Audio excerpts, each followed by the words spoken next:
Hello friends, எப்படி இருக்கீங்க? நான் சின்ன வயசில் சைக்கிள் ஓட்டுறதை பற்றி உங்கள்கிட்ட பகிர்ந்துக்கலான்னு வந்திருக்கேன். சின்ன வயசில் தெரியுமாங்க, சைக்கிள் ஓட்ட எல்லாருக்கும் ரொம்ப பிடிக்கும். ஆம்பளை பிள்ளை பொம்பளை பிள்ளை என்ன வேறுபாடெல்லாம் இருக்காது. அப்போ அம்மாக்கிட்ட போய், அம்மா நான் சைக்கிள் ஓட்ட போகிறேன், எனக்கு சைக்கிள் வேணும் அப்படின்னு கேட்டேன். அம்மா, பொம்பளை பிள்ளைக்கு எதுக்கு சைக்கிள் அப்படின்னு அம்மா திட்டுவாங்க. அப்பா சொல்லுவாங்க, பொம்பளை பிள்ளை கற்றுக்கட்டுமே, ஆம்பளை பிள்ளை மாதிரி பொம்பளை பிள்ளையும் வளர்க்கணும், போம்மா போய் கற்றுக்கன்னு சொல்லிட்டு, அப்போ 10 பைசா 20 பைசா 50 பைசா இருக்கும். இங்கேருந்து சைக்கிள் அப்போ எல்லாம் சைக்கிள் ஒரு ஒரு ஊரில் ஒரு பெரிய பர்சன், அவங்க கொஞ்சம் பணக்காரவங்களாக இருப்பாங்க, அவங்க சைக்கிள் கடை வச்சுருப்பாங்க. ஒரு 10-15 வண்டி வச்சுருப்பாங்க. அந்த சண்டே சாட்டர்டே வந்தால் எல்லாருமே எடுத்துருவாங்க. அவங்க 1 ஹவருக்கு 50 பைசா இருக்கும். 1 ஹவர் அந்த பையன் ஓட்டிகிட்டு வர வரைக்கும் நம்ம சைக்கிளுக்காக காத்துட்டு உட்காந்துருக்கணும். ஒரு மேடையில் சைக்கிள் இப்போ வரும் அப்போ வரும் அப்படின்னு பார்த்து ரோடையே பார்த்துட்ருவோம். அந்த கேப்பில் அந்த சைக்கிள் கடைக்காரர்னு எந்த ஊர், உங்கள் அப்பா யார், உங்கள் அம்மா யார் அப்படின்னு எல்லாம் கேட்பாங்க. எல்லா விஷயமும் அந்த சைக்கிள் கடைக்காரர்கிட்ட கேட்டால் ஊரில் உள்ள அத்தனை பிள்ளைங்க விவரத்தையும் சொல்லிடுவார். ஏன்னா அந்த 1 மணி நேரத்தில் எங்கே போயிடுவாங்கன்னு இப்போ அவங்க தக்க வைக்கிறக்காக எல்லா டேட்டாவும் கலெக்ட் பண்ணி வச்சுக்குவார். அந்த சைக்கிள் கடை, அந்த வேறு சைக்கிள் கடை அந்த வீட்டு பையன் தான் எடுத்துகிட்டு போயிருக்காரு அப்படின்னு பேர் சொல்கிற அளவுக்கு அந்த சைக்கிள் கடைக்காரருக்கு எல்லாரை பற்றியுமே தெரிஞ்சிருக்கும். அந்த சைக்கிளை ஓட்ட தெரியாமல் அதில் நம்ம ஃப்ரெண்ட்ஸுங்கெல்லாம் பிடிச்சிக்குவாங்க. ஒரு ரவுண்டு தாண்டி தருவேம்பாங்க. மறுபடியும் இன்னொரு ரவுண்டு வர வரைக்கும் நம்ம காத்துக்கிட்டு உட்காந்துருக்கணும். அதில் சண்டை வேற வரும். நானும் காசு கொடுத்தேன், ஒரு ரவுண்டு தான் கொடுத்தா அப்படின்னு சண்டை வேற போட்டுக்குவோம். ஆனால் மறுநாள் அதை மறந்துட்டு மறுபடியும் அதே ரொட்டீனாக மறுபடியும் போயிடுவோம்.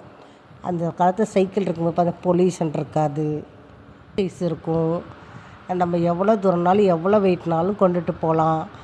இப்போ காரு பஸ்ஸெல்லாம் வரதுனால சைக்கிள் ஓட்ட முடியல, ஏன்னா ஆக்சிடெண்ட் அதிகம் நடக்குது.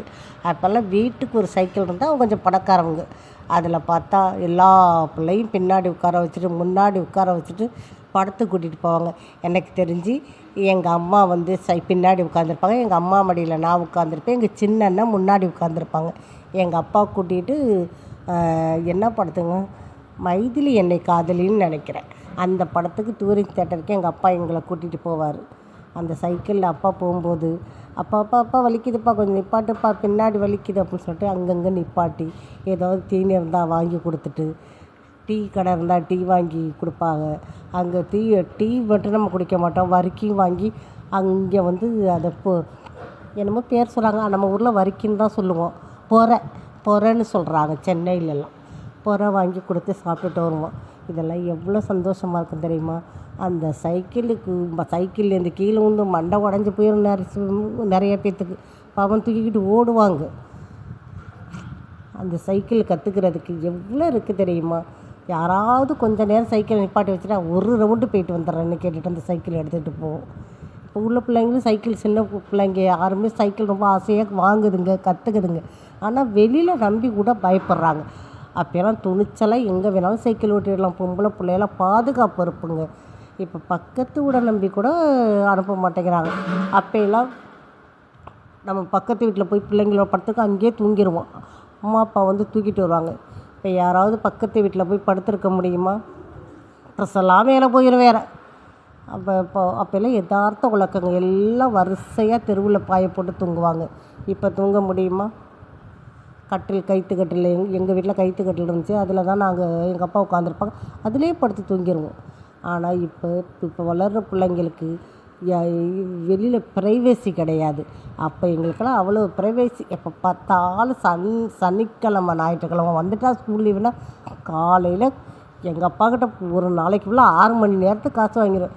சைக்கிள் எடுத்துக்கிட்டு 4 தெருவும், அது குரங்கு பெடல்னு சொல்லுவாங்க, குரங்கு பெடல் போட்டு ஓட்டிக்கிட்டு தெருவாக போயிட்டு வருவேன். எங்கள் அப்பா பாரு, பொம்பளை பிள்ளைய ஆம்பளை பிள்ளைய பெற்று வச்சுருக்கேங்குவாங்க. எனக்கு சைக்கிள் ராணின்னு வேறு சொல்லுவாங்க. சைக்கிள்லே சுற்றிக்கிட்டு இருப்பேன். சைக்கிள்னால் எனக்கு அவ்வளோ பிடிக்கும். இப்போ அந்த சைக்கிள் பாருங்கள், யாருமே உடனே சைக்கிளே அந்த காலத்தில் சைக்கிள் வாங்கி கொடுத்தா, அதுவும் கெர்க்லஸ் சைக்கிள் வாங்கி கொடுத்தா பெரிய பணக்காரவங்க. பாரு, இந்த வீட்டு பொண்ணுக்கு மாப்பிள்ளைக்கு சைக்கிள் வாங்கி கொடுத்துருக்காங்கன்னு. அப்புறம் ஸ்கூட்டர் வந்துச்சு, அப்புறமா பைக்கு வந்துச்சு. அதுவும் பைக்கில் வெரைட்டியாக வந்துச்சு.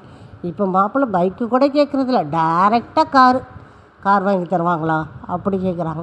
அதுவும் கார்லேன்னா அவங்க செலக்ட் பண்ணுற கார் தான் வேணுமா. பாருங்கள் எவ்வளோ அட்வான்ஸாக மாறிடுச்சு. என்ன மாறினாலும் சின்ன பிள்ளைங்க இன்ன வரைக்கும் சைக்கிள் தான் கேட்குதுங்க. எனக்கு அது ஒரு சந்தோஷம். இந்த சைக்கிள் வந்து சின்ன பிள்ளைங்களுக்கு சைக்கிள்ங்கிற ஒரு வார்த்தை தெரியுது. இப்போ எந்த பறக்கிற பிள்ளைக்கும் காரோ இதோ வாங்கி கொடுக்குறோம். ஃபஸ்ட்டு சைக்கிள் ஓட்ட வாங்கி தராங்க, சைக்கிள் மாதிரியே தள்ளுவண்டி வாங்கி கொடுக்குறாங்க.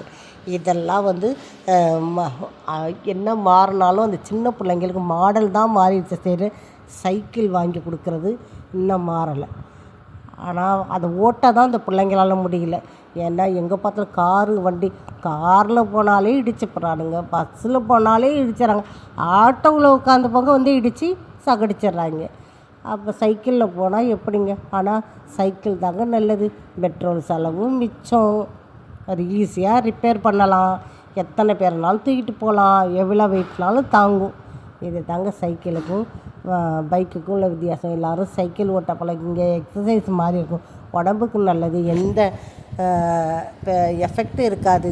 சைக்கிளுக்கு உள்ள ஒரு கெப்பாசிட்டி நல்லா ஓட்டினா கை கால் உடம்பு அத்தனை பார்த்து வேலை செய்யும். மிதிக்கிற மிதியில் அப்படியே மிதிச்சுட்டு வேகமாக போங்க. முன்னெல்லாம் சைக்கிள் ரேஸ் இருக்கும், அவ்வளோ ஃபாஸ்ட்டாக போகணும். அப்புறம் இன்னொரு மைண்டு கேம் வைப்பாங்க, சைக்கிள் ஸ்லோவாக போகணும், முன்னாடி போயிடக்கூடாது, யாருக்கு பின்னாடி போகிறாங்களோ அவங்களுக்கு தான் பரிசு கொடுப்பாங்க. முன்னெல்லாம் எப்படி திரும்பங்க இருக்கும். சைக்கிள் ஓட்டி தெரிஞ்சிருந்தால் அவ்வளோ ஹாப்பியாக இருக்கும். சைக்கிள் வந்து ஓட்டிகிட்டு இருந்தால் எல்லோரும் பார்ப்பாங்க, இந்த பொண்ணு எப்படி சைக்கிள் ஓட்டுது அப்படின்னு பார்ப்பாங்க. இப்போ எல்லாம் அதெல்லாம் மறைஞ்சி போச்சுங்க. இப்போ பொண்ணுங்க படிக்கிறதுக்கே நேரம் சரியாக போகுது.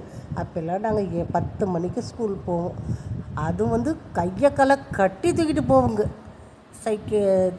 சைக்கிளை கட்டி ஸ்கூலுக்கு தூக்கிட்டு போவாங்க. ஆனால் இப்போ பாருங்கள், வேணும் வந்து நிற்கிது, பிள்ளைங்க அழுதுகிட்டே போகுதுங்க. பாவமாக இருக்குது. அதுங்க முழிக்கிறது எத்தனை மணிக்கு முழிக்குதுங்கன்னே தெரியல. அதுங்களுக்கு வேறு ஹோம்ஒர்க் அது இதுன்னு கொடுத்துட்டு வீட்டில் வேறு அம்மாங்க தொல்லை தாங்க முடியாது. எங்கள் காலத்துலலாம் படின்னு சொல்லவே மாட்டாங்கங்க. ஸ்கூலுக்கு அங்கே சோறு போடுவாங்க, அப்படி தான் சொல்லுவாங்க. ஸ்கூலுக்கு போனால் சோறு போடுவாங்க, யூனிஃபார்ம் கொடுப்பாங்க, புத்தகம் ஸ்லேட்டு ஃப்ரீயாக கொடுத்துருவாங்க. நாங்களாம் கவர்மெண்ட் ஸ்கூலில் தாங்க படித்தேன். நான் வந்து 10th வரைக்குமே கவர்மெண்ட் ஸ்கூலில் தான் படித்தேன். 11th 12th வந்து உமா மகேஸ்வரனா ப்ரைவேட் ஸ்கூலில் படித்தேன்.